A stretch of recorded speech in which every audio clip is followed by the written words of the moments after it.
Hello, hello, hello. How are you all doing? We are back. We are back. And I am have a different background on this time because I wanted to see how I like it. I wanted to see how I like it.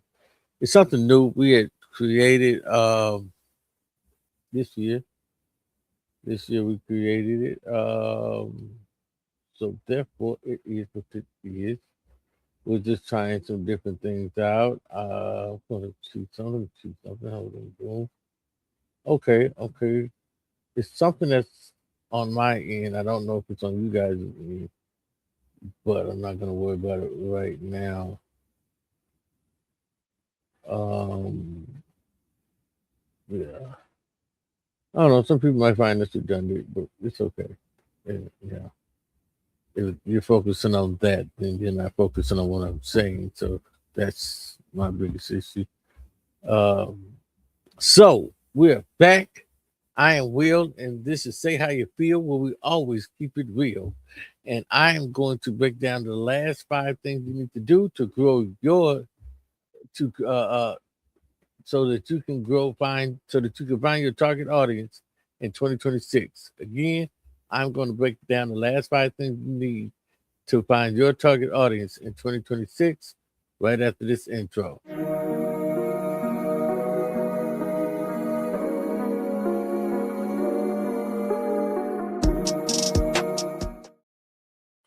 All right, we're back. We're back. We're back in the building.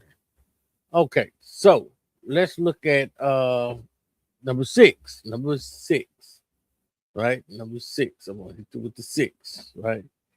Test different content formats.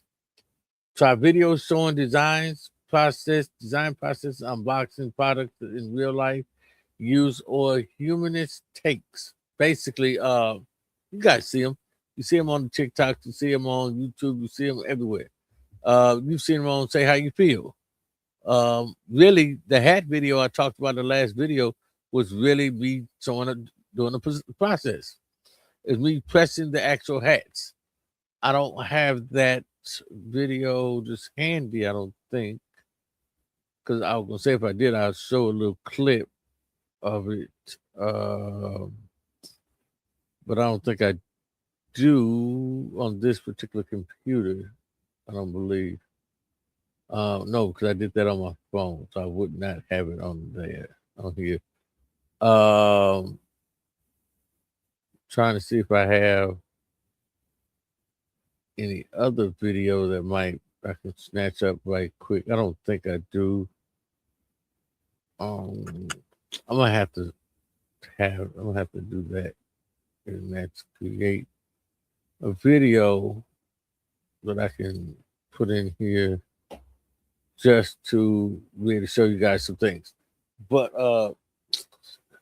so back to what I was saying, create some content basically, doing an unboxing. Like you might get a cool little thing, and this can be an unboxing video. I come in, I boom, I show you the box, right? Right. And then I say, okay, and I and show you how I put my UR code on the other side so people can just scan it and it goes straight to wherever it needs to go. And then here, that's another thing I need to do, work on my link what is it called? Not LinkedIn, but it's whatever that little site is that you have all your links in. My wife, I don't. She's over there. I think she might have her headphones on. Uh, but it's a link site that you can do. It's gonna bother me if I don't find it. Linktree. That's what it is. So I got to work on my Linktree today, but it's basically you put all your links in there to create different contents, things like that. So you do real product life. You put the shirt on. Here's the thing. I'm gonna tell you what's really crazy, right? You don't even really have to have a photographer these days. You could do this with your cell phone. Like for my case, and I'm speaking pretty much for somebody who does t-shirts. Go put a t-shirt on you made. Go take some stylish shots and boom, boom, boom. You know what I'm saying? You know how you get your little swag on, right? Get your little swag on, like, yeah, what it is. Then you go on your phone, right? You do this all with your phone. You don't need no iPhone, you don't need none of that. They got stuff that will fix the picture up, make it lighter, make it brighter, make it whatever needs to be done. It would even take the background off and put you in a club, put you in whatever the style of your shirt. It can put you in an office, it can put you wherever, right? That's a way that you can create content for your product. So in real life usage, you see what I'm saying? Because really, if you're doing a t-shirt outside and you putting the shirt on, matching it with an outfit or whatever, how else can you show real life usage other than pictures? You know what I mean? And then you can other things you could do is kind of if you have a t-shirt brand specifically, you can take that t-shirt and give it to other people, influencers and things like that that help showcase how they show your stuff off as well. You know, you track which formats gets the most engagements and for which demographic. Meaning, basically, when you do these things and you post them on your Instagram, your Facebook, your Twitter, look at them analytics again. Let them analytics go. You know, look at those analytics and figure out what do I need to do in order to make sure that the pictures and the things and the videos and all the stuff that I'm posting is getting engagement so that I can create more content like that. So that I can create more content that centers around developing those kind of views and those kind of pictures and those kind of engagements. You know, optimize the future content based off of that situation. Don't just allow yourself to keep making the same mundane content and it's not getting any engagement. If that content isn't working, stop making it. You know, it's just that simple. If it's not working, stop making it. Find out what works for you and your audience and stick to it. Stick to it like glue it. You know what I mean? Just go ahead and make it do what it do and don't think twice about it. That's number 6. Number 7, engage with the niche community. I've really gotten to pickleball lately. You know what I'm saying? Now I'm not saying I'm gonna go make a show with pickleball. I've thought about it, don't get me wrong. And I don't know. I might in the future. I have no idea. But I have really gotten to pickleball. I mean, I only played once, right? And I got out there and I'm going at it. My wife was saying, "Hey, stupid, stop. You're gonna kill yourself." I done fell and busted up my arm. But you know, I'm hopping up like, hey, I don't even care because it's just that much fun. The game is fun. I really enjoyed myself. But that is a niche. That is an audience that I can gear clothing to, that I can gear shirts to, hats, really balls, pick a ball swing, paddles, whatever. I can gear wristbands and all kinds of shorts and because some of the stuff that people wear, be like, what are you doing? Who's doing that? Okay, but that's just those are things that I can gear items to, promotional products to, and not be wrong because I'm in that niche anyway. You know, join groups like on Reddit, Discord, or Facebook around merch, t-shirts, and branding. Look at those type of groups and see what their people are hitting those niches that people are hitting. You know, I also went to school for culinary arts. I love food. You know, so that's something you can develop a niche around. You know, your food items and things like that, or whatever you got going on in that area. I'm a filmmaker. I belong to Phi Beta Sigma Fraternity Incorporated. We just celebrated our Founders Day. About 10 days ago, as of tomorrow, 10 days ago, on January 9th, 2025. This year, we I got to look and see. But we were founded on the campus of Howard University, 1914, January 9th. Don't you forget it. But those are niches. What do you do? A niche is something that you know, and to make it real, you need to be authentically involved in it. You don't want to feel salesy.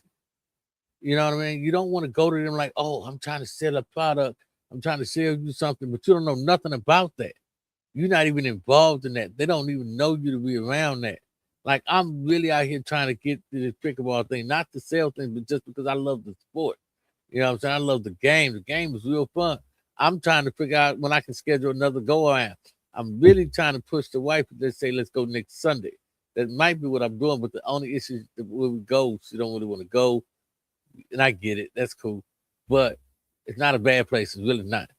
but she wants to learn the game first before we start going around people. Because when you go there, people gonna want to play with you. You know what I mean? They're gonna want to play you. So I'm like, hey, so you got to learn that. Observe what people are talking about, though. You know, that's how you find out these niches. What people like in your niche. You know what I'm saying? What they buy and what they visually, like they got videos of people playing pickleball. But for me, I can see that. You know what I mean? I can see, hey, yeah, I like that. Let me go ahead and create something like that. Or even like if you're doing t-shirts in the case, so you don't always have to be the one that's selling the t-shirts or selling the brand. You can be the one providing stuff for people that sell t-shirts. I got a partner, y'all might have seen him on YouTube and Facebook, Instagram, Big Boy. Big Boy got his own printers, he got his own ink, everything. I got some somewhere over here for DTF. But he said, okay, I don't want to sell t-shirts necessarily. I want to sell to the people that sell t-shirts. And that's always a viable option. That's always a viable thing. You just have to figure out what your business model is and go with it that way. You have to figure out what makes sense to you. Create content that mirrors the community that you're interested in. Whatever that content is, like my boy Big Boy, like I said, he printing all the time. And he's really printing to show you the quality of his prints. He's not printing just because I like to use my printer and you need to run the heads every day. I'm printing to show you, hey, this thing really prints. The quality looks good. The white backing looks good. The colors are popping. Those are the things you're trying to show in your video. Those are the things you're trying to show when you're creating your content. You're trying to attract people who like what it is that you do. That is how you engage with that niche community. You create content that shows what you do. If I'm going to do a pickleball shirt, right, or a pickleball bag, so you can carry your pickleball stuff, you dig? I'm going to create a bag and I'm going to do a video, be it AI, be it in person, because I have, those who don't know, I have a degree in MFA in film and creative media. I'm going to go in there and I'm going to create that video, post it, and I'm going to attack that group. Not in a negative way, not in a salesy way. I'm just going to kind of show them what I got. Me personally, I'm going to tell you, I might even go a step further. And because I'm going to go to the court, right? I might create me a pickleball bag and shirt and whatnot and all of the things, a little outfit or whatever. And when people see my bag and the quality of the bag, they're like, oh, where'd you get that from? Oh, I'm glad you asked. I make this. This is my company, yada, yada, yada. Here's the website. And pickleball's not cheap. So the people got a little coin, trust me. But not just that was just a little joke. But real talk. Create things that engage with the community, that niche, that your community that you're trying to get into or that you're involved in. That's number 7. Collaborate with micro influencers. I said this earlier. Partner with smaller influencers, 1,000 to 50,000 followers who align with your product style. Basically, let me get it to you straight. So if I find somebody who plays pickleball, right, and they have a small following, I'm following that person, they follow me, we follow one another, right? So if I get on the tape, let me holler at you real quick, let me talk to you. I want you to check this out. Boom, I show you my product. If you feeling that product, I can either give it to you, or you might just say, I'm going to buy it just to support and do a video on it. I'm not going to give my partner, my boy, my homie that's a rapper, that there's nothing with pickleball, a pickleball shirt. That makes no sense because that audience that's not geared towards him. I'm going to give that guy who plays pickleball and videos their pickleball a product. If I'm creating a shirt, right, that represents LA, where I'm from, born and raised, and I'm going to get real specific. If I'm representing a new version of Crenshaw District shirt, because Nips did his thing on his, I want to create my own Crenshaw shirt. I might want to create a Slauson shirt. I might want to create a Keniston shirt, a 59th Street, something like that. You know what I mean? Whatever it is that I want to create that represents the community, a Baldwin Hills shirt, because all that's the same community. I want to design my own little brand, my own little thing with that shirt on. I'm going to call my rapper who's from that area. I'm going to call her Hood Sadab. I'm going to call her Corrupt. I'm going to call somebody from that community You dig what I'm saying? That understands the culture of that community. Because I really ain't even trying to sell to somebody who's from Gardena, somebody who's from Watts, somebody from Compton, because I'm not from those cities. I'm not from those areas. I'm from 59th and Kinnison, born and raised in that same area. You did? So I'm going to speak to that community. That community consists of several different areas within that community, several different cliques in that community. You did what I'm saying? I'm going to speak to those people. You know, I'm going to speak to Crenshaw King area. I'm going to speak to Crenshaw Manchester. I'm going to speak to, what I'm saying, Crenshaw Florence. I'm going to speak to, Westchester. I'm going to speak to these the areas and the communities I'm going to speak to because that's who makes sense to talk to. I'm not going to speak to influencers that cannot talk to those communities if that's where I'm geared. So whatever your product is geared to, that's who you need to talk to. Don't you need influencers that can engage and influence that community? Because people always say, well, influencers don't always work this, that, and third. No, you're right. Because you got influencers that have nothing to do with what you're doing. You got influencers that are simply doing things and they just throwing it out there and throwing it at the wall and hoping that it hits. That's not going to benefit what you got going on. Their followers are often highly engaged in that niche specific. You see what I'm saying? If I'm playing pickleball and I like how you move, then I'm watching you. I want to learn how you hit the ball. I want to get your tips and your tricks, and I'm trying to learn from you. If I'm talking to that community, I'm still tapped into that same community because that's where I'm from. My friends and my family are from still over there. So I'm calling, I'm seeing what's going on. I'm really engaged in the community and say, hey, what you got moving? And they are targeted to that community.